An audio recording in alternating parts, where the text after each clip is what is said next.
changed it from a point data to be a segment data instead. I've edited our tool rotations on the first layer, but also at the start and stop of every polyline, so we can have our different welding parameters all around the toolpath.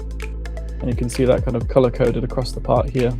The welding parameters will change as we print, and of course this can be done how you need. The profiles is going to be a really nice level of automation in Aibuild. It'll be useful for things like milling as well, different cutting tools, different RPMs and cutting depths. So it'll all combine together to make this really nice experience. Another nice thing for the metals guys, we've made some kind of background improvements to how we handle our process parameters. So we've had the ability to use things like jobs in the Fronius example, or material IDs or macros. Different hardware and controllers call them different things, but we generalize them to process parameter IDs. We can slice apart and assign some kind of job or PPID to it, and you can change it in your polylines. A recent change that we've made is basically changing what data type it is. So this is more for like software developers really, but the impact on the users is nice. So we've changed it from a point data to be a segment data instead.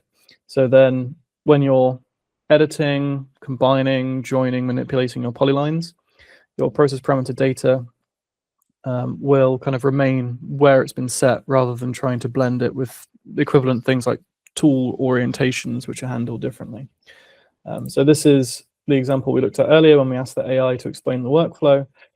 And here we have edited our tool rotations on the first layer, but also at the start and stop of every polyline, so we can have our different welding parameters all around the toolpath. And you can see that kind of color coded across the part here. And that was easy to do. We can clip our polylines, edit them, and join them back together. And they're all nice and consistent. The welding parameters will change as we print. And of course, this can be done how you need it. Here, I've just done it substrate and starts and stops.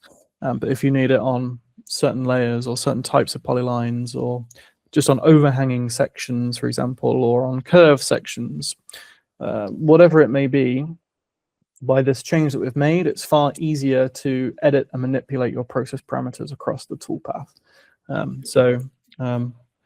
That's a really nice little quality of life change as well around process parameters. Yeah, for sure, for sure. And this is then connected to the profiles we are working on at the moment, right? Yeah. So we'll have a lot to say about that very soon. The profiles is going to be a really nice level of automation in Aibuild. Right now, the way that Aibuild works, it's kind of free to do whatever you want. You can put in your own layer heights, your own wall thicknesses and everything, which is nice. It's great for testing and for flexibility. But it kind of means you have this blank canvas in Aibuild. So if you're new to printing, then that can be maybe a little bit daunting. Where do you start? What settings do I use? With profiles, basically what we'll be able to introduce is kind of like presets. So these are like pre-configured, saved, tested, validated groups of settings in order to print parts. And users will be able to save their own profiles so that they can reuse them again and again. And what it'll do is it'll make it far more streamlined, far easier to print with. It suits the way that metal prints are done a lot more. This kind of method of slicing is probably more typical for polymer printing. Profiles for metals make a lot more sense because you have a certain set of welding parameters or laser parameters, and that'll give you a certain shape of bead or wall or layer height, whatever it is. And you want to slice with that combination of process and geometry. And that's what it'll enable.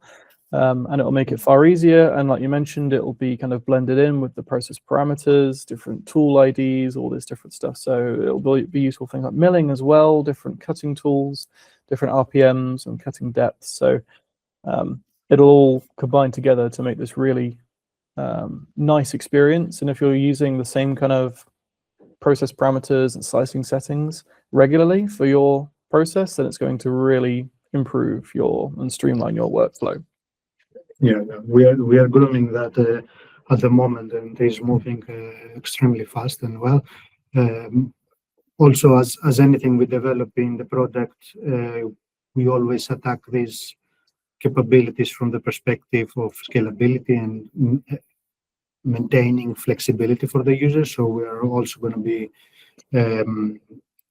providing custom tabs for people to develop their own profiles. But of course, we will infuse our own expertise for all of you guys to start with a good base. Yeah.